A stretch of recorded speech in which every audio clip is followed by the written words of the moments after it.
আমার অল বিটা schedule caste student union ইতিমধ্যে আমার সিসিপিটিআর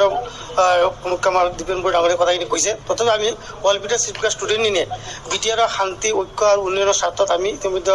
আমার এনডিএ প্রার্থী আর ইউপিপিএলৰ সমৰ্থ প্ৰাৰ্থী আমাৰ জয়ন্ত বসুমতাৰীক আমি সমৰ্থন দিছোঁ। আমি পূৰ্ণ সমৰ্থন আগবঢ়াম আৰু তেখেতক জয়যুক্ত কৰাৰ কাৰণে আমি আমাৰ সংগঠনৰ পৰা চেষ্টা কৰিম। আশা কৰিছোঁ আমাৰ চিচিপিটিৰ যিখিনি আমাৰ কমিটি আছে সেইখিনিও সহযোগিতা আগবঢ়াব বুলি আমাৰ এটা আলোচনা হৈছে। ইতিমধ্যে আজি আমাৰ বিটিআৰৰ প্ৰধান প্ৰমোদ বড়ো ডাঙৰীয়ে আমাক কথা কিছুমান ক্ষেত্ৰত আমাক আশ্বাস দিছে যাতে আমাৰ উন্নয়নৰ ক্ষেত্ৰত কিছু আছে। এই আশ্বাস আমি ফলৱৰ্তী হৈছোঁ আৰু সেই হিচাপে আমি অল বিটা শিডিউল কাষ্ট স্টুডেণ্ট ইউনিয়নৰ ফালৰ পৰা পূৰ্ণ সমৰ্থন আমি আগবঢ়াইছোঁ। আজি চি বিটিআৰ মেম্বাৰ অৰ্গেনাইজেশ্যনৰ এখন আমাৰ বিটিআৰৰ মুৰব্বী মাননীয় প্ৰমোদ বড়ো ডাঙৰীয়াৰ লগতে আমাৰ কোকৰাঝাৰ জিলাৰ কোকৰাঝাৰ লোকসভা সমষ্টিৰ কেণ্ডিডেট এখন আলোচনা হৈ যায় আৰু এই আলোচনাত প্ৰত্যেকটো জাতি জনগোষ্ঠীৰ নিজৰ নিজৰ যি সমস্যা আছে এই সমস্যাক লৈ মতামত আগবাঢ়ে আৰু আমাৰ যি কোচ ৰাজবংশী জনগোষ্ঠীটোৰ ভিতৰত থকা আমি বিভিন্ন সমস্যাক লৈ আমিও এইখিনি কথা অৱগত কৰা হৈছে আৰু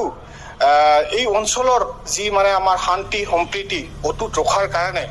আৰু বিটিআৰ চৰকাৰে যি পদক্ষেপ গ্ৰহণ কৰি আছে সেইকাৰণে আমি বিটিআৰ আক্ৰাচুৰ আজিৰ এই সভাত আমি অংশগ্ৰহণ কৰিছোঁ আৰু আমি আগৰ পৰাই আছোঁ আৰু আমি আশা কৰিছোঁ যে আমাৰ এই অঞ্চলত শান্তি সম্প্ৰীতি তথা বিভিন্ন জাতি জনগোষ্ঠীকে ধৰি কোচ ৰাজবংশীসকলৰ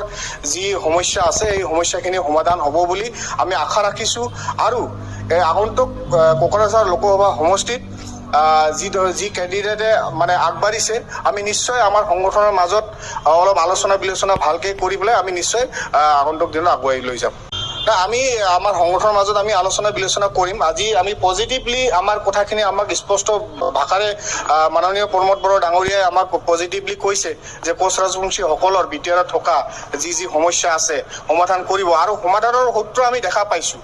তেওঁৰ মানে যিটো চৰকাৰৰ যি মানে পলিচি কোচ ৰাজবংশীসকলক বাদ দি পেলাই পলিচি কৰা নাই, কোচ ৰাজবংশীসকলক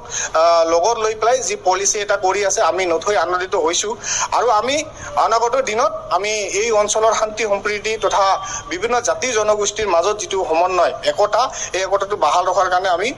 চৰকাৰৰ লগত কিছুমান ক্ষেত্ৰত আমি থাকিবলৈ আমি আগবাঢ়িম।